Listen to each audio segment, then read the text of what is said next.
हो सकता है कि हम कुछ करोड़ लीटर पानी जो है वो 1 साल के अंदर ही बचा पाएंगे। हमारा मिशन अभी 2 करोड़ लीटर 1 साल के अंदर है कि हम 1 साल के अंदर 2 करोड़ लीटर पानी आप सब लोगों के माध्यम से बचाएंगे। तो मैं भुवन भाटिया जी से कहूंगा कि वो अपनी डिटेल्स यहाँ लोगों के बीच में शेयर करें।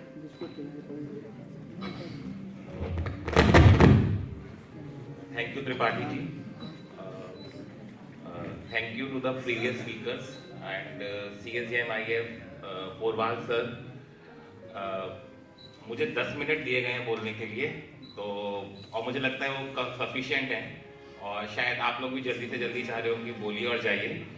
हाँ, तो पहले तो मैं आप सबको ये चीज़ याद दिलाना चाहूँ और मैं खुद भी अपने आप को याद दिला रहा हूँ।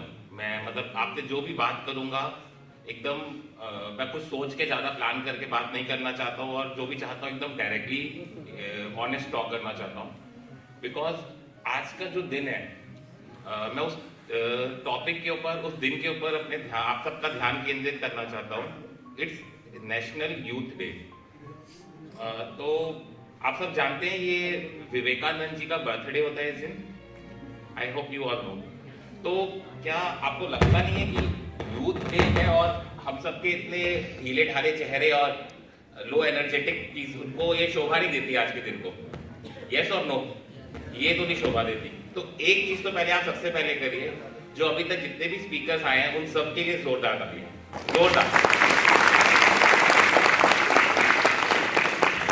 क्योंकि अगर यूथ डे है, विवेकानंद जी की बात हो रही है और एनर्जी नहीं है, तो शायद हम उस डे को ही जस्टिफाई नहीं कर पाएंगे। यस और नो? हाँ, ये यस और नो में भी जो आपकी आवाज है उससे क्लियर हो जाएगा कि हम जस्टिफाई कर रहे हैं कि नहीं। एक बार फिर से पूछ रहा हूँ, यस और नो? तो मैं तो इस चीज को मानकर अपने जीवन में उतार के चलने की कोशिश करता हूँ कि एनर्जी होनी चाहिए और बहुत ज्यादा होनी चाहिए। थोड़ी बहुत एनर्जी से काम नहीं चलता। When you have to push against the odds, the only thing that can help you is your internal energy.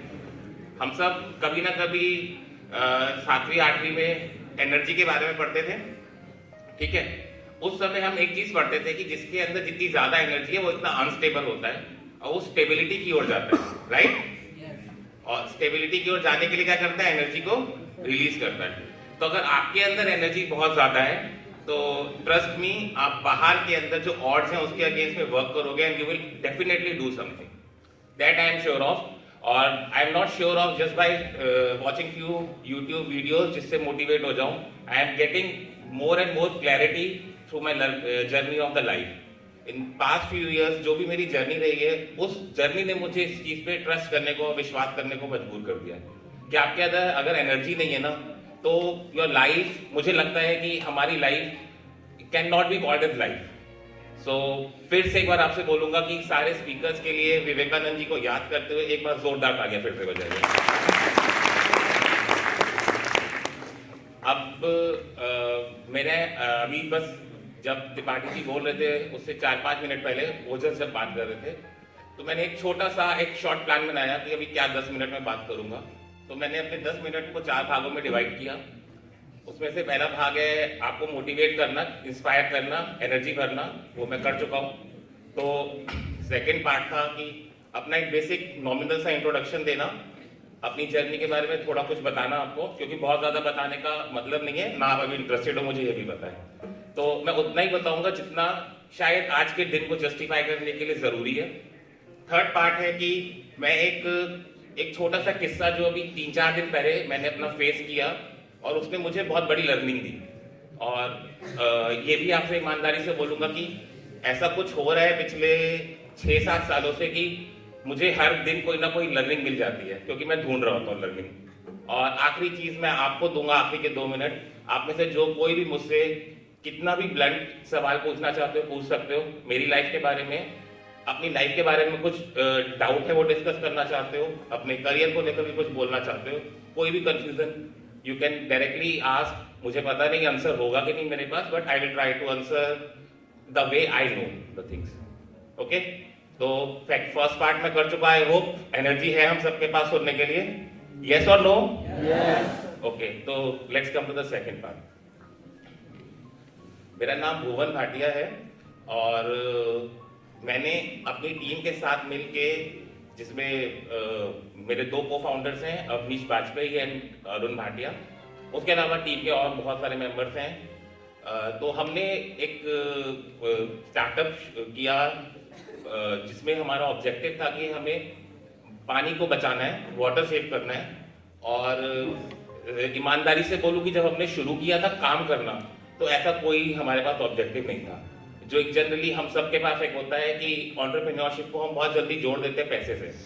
जैसे ही एंटरप्रेन्योरशिप की बात आती है, हर कोई पैसा पैसा दिमाग में वही घूम रहा होता है, यूनिकॉर्न, पॉपकॉर्न, सब कुछ बनना होता है हम सबको। तो मैं भी वैसा ही था। तो इसमें अगर आपके दिमाग में भी वो आ रहा है तो कुछ गलत नहीं है, मैं भी वैसा ही था। या ये कहूँ कि गलत है और मैं भी गलत था, इसको मानने में कुछ भी गलत नहीं है। तो मैंने भी ऐसे ही शुरू किया था, but over the period of the time मैंने ये चीज़ लर्न करी कि वो एक बहुत रियल चीज़ नहीं थी जिसके पीछे मैं भाग रहा था। तो ये उस जर्नी में ही मैंने सीखा कि रियल चीज़ तो वो थी जो जिसको हम पैसे को हाईलाइट करते हैं, लेकिन उस काम के बहाने जो चेंजेस मैं ला रहा था, जब वो चेंजेस मेरे मकसद में इंक्लूड हुए, तो entrepreneurship it's not just a goal for me now, it's a process that I want to continue, it's a process। तो मेरे लिए ये प्रक्रिया में रहना इस समय बहुत इंपॉर्टेंट है।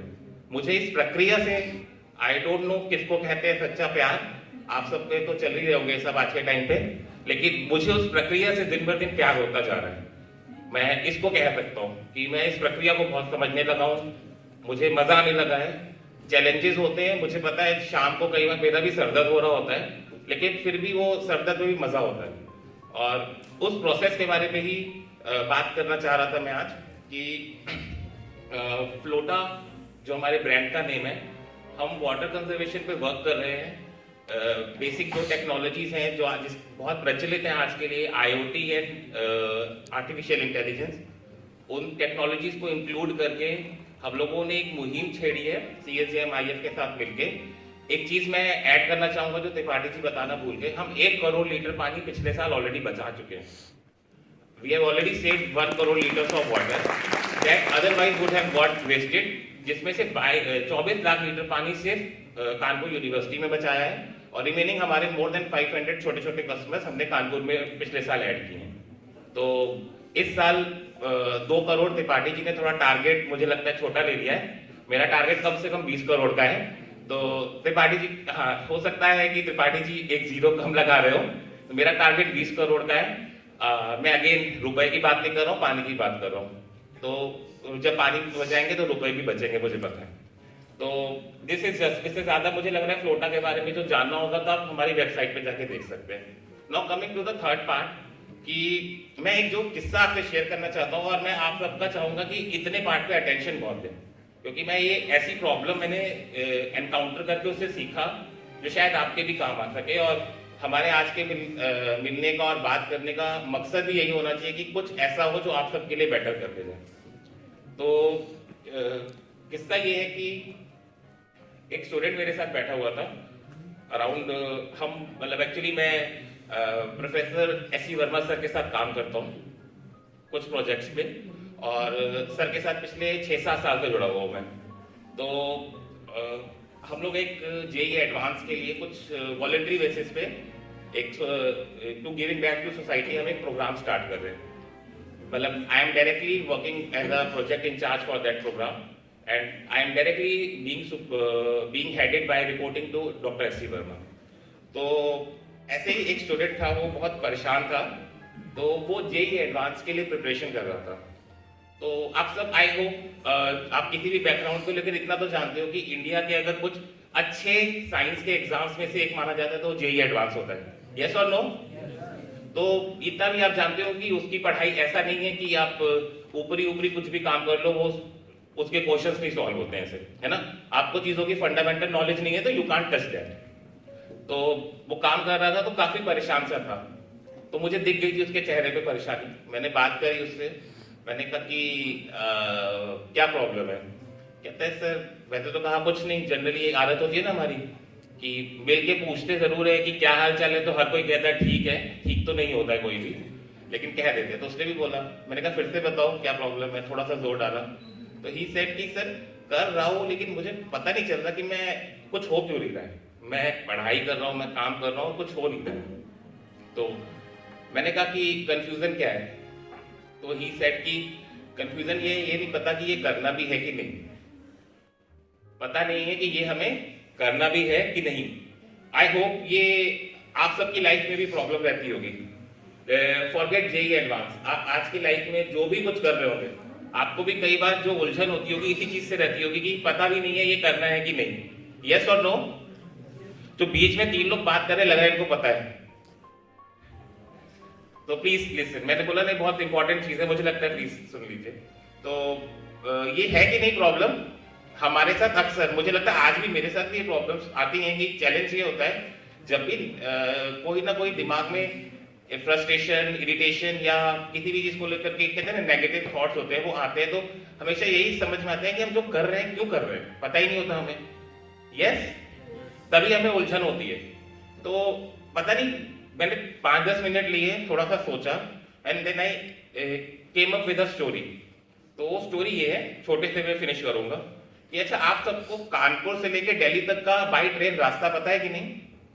अगर मैं बोलूं 4-5 मेजर स्टेशंस बता दीजिए, स्टॉप्स, तो आप बता सकते हो? कानपुर से जाएगी गाड़ी तो कहां रुकेगी? Etawah, very good. Next Tundla, very good. Next कहां पर?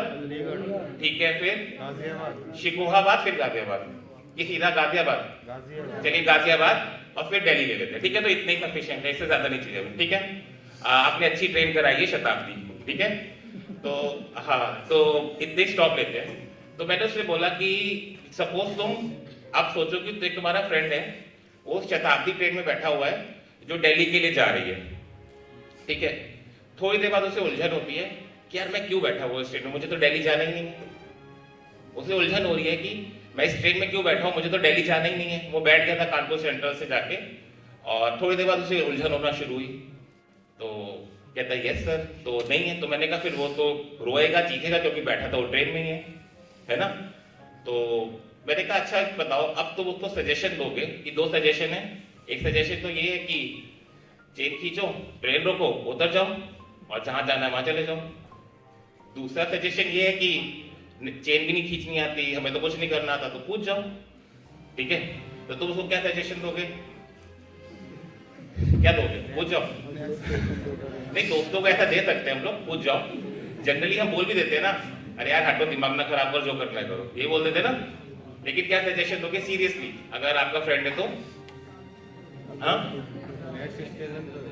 नेक्स्ट स्टेशन पे उतर जाओ, very good. Give a big round of applause for him. क्योंकि मैंने 2 ऑप्शन दिए थे, ये ऑप्शन मैंने 2 ऑप्शन दिए थे, ये ऑप्शन उनमें नहीं था। तो इसने ना, ये जो समाज हमें कोड करता है ना, जो ऑप्शन देता है, उन ऑप्शंस में तो सोचते हुए ये सोचा कि किया क्या जाना चाहिए बेटर, तो उसने वो चीज बोली और वो बेटर की। समझ में आई आपको बात? कि जनरली हमको जब भी समाज में कोई प्रॉब्लम दिखती है या अपनी लाइफ में कोई दिखती है ना, तो समाज से ही हम ऑप्शंस मांगते हैं, और वो जो ऑप्शंस देता है ना, वो एक्चुअली में सॉल्यूशन नहीं होते। कई बार सॉल्यूशन कुछ और होता है, तो बस आपको थोड़ा सा हटके देखना होता है। और वो बहुत ऑब्वियस चीज थी कि आप भाई नेक्स्ट स्टेशन पे उतर जाओ, राइट? तो अगेन इस बात के लिए आप तालियां बजाइए इनके लिए, बहुत अच्छी चीज है ये। अपनी लाइफ में अगर हम उतार सकें कि हमें बस ये थोड़ा सा देखना होता है कि एक्चुअली में ऑब्वियस क्या है, आप उसको देखो। तो अब इस स्टोरी को थोड़ा सा और आगे लेके जाता हूँ। तो मैंने कहा तो यही, उसने भी यही बोला कि नेक्स्ट स्टेशन पे उतर जाओ। तो मैंने कहा ठीक है, तो प्रॉब्लम क्या है? तो कहते हैं लेकिन प्रॉब्लम ये ना कि क्या कर रहे हो? तो मैंने कहा पता है प्रॉब्लम क्या है? तुम सोच रहे हो कि तुम्हें दिल्ली तक जाना है क्योंकि तुम दिल्ली वाली ट्रेन में बैठे हो, और जो हमारे आसपास की सोसाइटी है ना, वो हमें हमेशा हमारे दूर के गोल्स दिखाती रहती है। दिल्ली जाना है, दिल्ली जाना है, ये बोलते बोलते मैंने बोला जेई एडवांस क्लियर करना है। कहता है यस सर। मैंने कहा उसके बारे में क्यों सोच रहे हो? तुम ट्रेन में बैठे हो ना शताब्दी में जो दिल्ली तक जाती है, उधर तो तुम इटावा में भी सकते हो ना। कहता है यस सर। तो हाँ, अगर स्टॉप है तो ठीक है, तो नहीं तो फिर वो पहला वाला ऑप्शन है, पूछ जाओ, है ना? तो उधर तो तुम इटावा में भी सकते हो। कहते हैं यस सर। तो मैंने कहा दिक्कत क्या है? तुमने अगर इसको ऑप्ट किया कि जेई एडवांस की तैयारी करनी है, ठीक है, तो तुम्हें किसने बोला कि तुम्हें करनी है? तुम जब तक कर रहे हो, जब तक तुम्हें समझ में आ रहा है, तब तक करो। कहता है हाँ, और जब तुम्हें लगे कि नहीं तुम्हें कोई बेटर चीज मिल गई, अब जब ये जर्नी कर रहे हो, मतलब तुम इटावा तक जा रहे हो, तो प्लीज सुनना इस चीज को। इटावा तक जा रहे हो और तुम उस समय जाते जाते अपनी जो जर्नी है उसको ये सोच के कर रहे हो कि ठीक है दिल्ली की ट्रेन है तो इटावा जाने तक के रास्ते को मैं बहुत अच्छे से करता हूँ, जितना बेस्ट ट्राई हो सकता है करता हूँ, बहुत छोटा सा गोल है ये। और साथ ही साथ में मैं ये भी देखता हूँ कि दूसरे कौन से ऑप्शन है मेरे, दूसरे कौन से ऑप्शन है, मैं कुछ कहाँ जाना है। क्योंकि एक्चुअली में हम जब भी बैठते हैं ना दिल्ली की ट्रेन में, तो हमें ये भी नहीं पता होता कि हमें कहाँ की ट्रेन में बैठना है। आप अगर छोड़ करके किसी और ट्रेन में बैठ जाओगे तो आप शायद उसमें बैठ के भी यही बोलोगे नहीं मुझे तो यहाँ नहीं जाना। तो आपके पास हमेशा एक बहुत सिंपल सा ऑप्शन रहता है ये कि आप जो भी कर रहे हो उसको अच्छे से करो, ठीक है। उसके बाद चेंज करने का ऑप्शन तो आपको एक माइक्रो स्टेप के बाद फिर से मिल जाता है, तो चेंज करो। आपकी सारी टेंशन, मुझे लगता है कि मोर देन मेरी लाइफ में जिसमें से मैं टेंशन की बात कर रहा हूँ, my father was diagnosed with cancer, oesophagus cancer in 2020। तो उस प्रॉब्लम को भी रिजॉल्व करने के लिए मेंटली ये चीज मेरे काम आई। तो मैं आप सबको ये बोल सकता हूं कि आपकी लाइफ की मोर देन 90% प्रॉब्लम्स ऐसे ही खत्म हो जाती हैं जब आप वो जो दूर की चीज है ना, ठीक है जर्नी दूर की चीज के लिए करो, लेकिन उस गोल की जगह पे आज के प्रोसेस पे ध्यान देना शुरू कर दो। अब माइक्रो स्टेप्स को डोंट गो फॉर, दिमाग में वो रखोगे ना जेईई एडवांस, दिमाग में रखोगे दिल्ली जाना है, अरे बैठ गए हो दिल्ली की ट्रेन में, इटावा भी उतर सकते हो, गाजियाबाद भी उतर सकते हो। और मजे की बात यह है कि जो एक ऑप्शन वाला था चेन वाला, अगर ट्रेन नहीं भी रुकती है तो चेन खींच देना भाई, थोड़ा बहुत हमारी जिंदगी में हम फाइन दे सकते हैं, ठीक है ना। It's fine to give fine, okay. तो बात समझ में आई। तो ये मेरा इधर से एक लर्निंग थी और मेरी खुद के लिए भी लर्निंग हुई कि अपनी लाइफ में किसी भी चीज में आप जब परेशान हो रहे हो या आप कुछ भी कर रहे हो लाइफ में, कोई भी काम कर रहे हो, अच्छा उधर एक छोटी सी चीज और ऐड कर दूं, याद आ गई। तो वो तो ट्रेन थी, बड़े आराम से आप बैठे हो चल रही है, लेकिन रियल लाइफ में हम कुछ भी कर रहे होते हैं ना अपनी जर्नी में, हम ट्रेन में नहीं बैठते, हम इंजन होते हैं। तो आप कुछ भी कर रहे हो वो तभी चलेगा आगे जब आपको क्या लेना पड़ेगा, एफर्ट। तो अगर आप दिल्ली की ट्रेन में बैठे हो, इटावा पे उतर के कोई नई ट्रेन पकड़ भी लेते हो, आपको समझ में आ गया कि कौन सी ट्रेन पकड़नी है, तो जो कानपुर से इटावा तक की जर्नी उसमें आपने एफर्ट लेना तो सीख ही लिया ना, वो आपसे ना कोई सीख पाएगा, यस और नो। एफर्ट लेना आपसे कोई नहीं सीख, मतलब आपसे कोई नहीं छीन सकता। तो आप जो भी कर रहे हो उसको बहुत अच्छे से करो, ये ना सोचते हुए उसका एंड रिजल्ट क्या होगा। आप आज के प्रोसेस को देखो, उसमें इन्वॉल्व रहो, अपने काम को बहुत अच्छे से करो। कल को आप अपनी काम को चेंज भी कर सकते हो, अपनी फील्ड को चेंज भी कर सकते हो। मैंने बहुत स्विचिंग करी है अपनी लाइफ में, मतलब ऐसी ऐसी फील्ड चेंज करी है जो अगर मैं अपने, मतलब इसीलिए ये भी एक रीजन है मेरा एंटरप्रेन्योर बनने का, क्योंकि मेरा सीवी कोई देखकर मुझे जॉब देगा भी नहीं, कि वो देखेगा कि इसका किसी भी एक फील्ड में टिकने का ही नहीं है। तो ये मैं अपनी लाइफ से भी बता रहा हूँ, चेंजेस करो, लेकिन जब किसी भी चीज में इन्वॉल्व हो तो उस टाइम के लिए इतना डीपली इन्वॉल्व हो जाओ कि और कुछ सीखना सीखो, डीप वर्क करना सीख जाओ, ठीक है। तो ये स्टोरी थी, I hope it can help you some time in your future, some time या आप जब भी कोई डिसीजन ले रहे हो अपने करियर के लिए या किसी और काम के लिए भी, तो it may help you, it helps me a lot. तो that's it for this story. अगले last part of my speech was कि आप अगले 2-3 मिनट में जो मुझसे सवाल पूछना चाहो वो पूछ सकते हो, and I would honestly try to answer it. Yes please. Any question?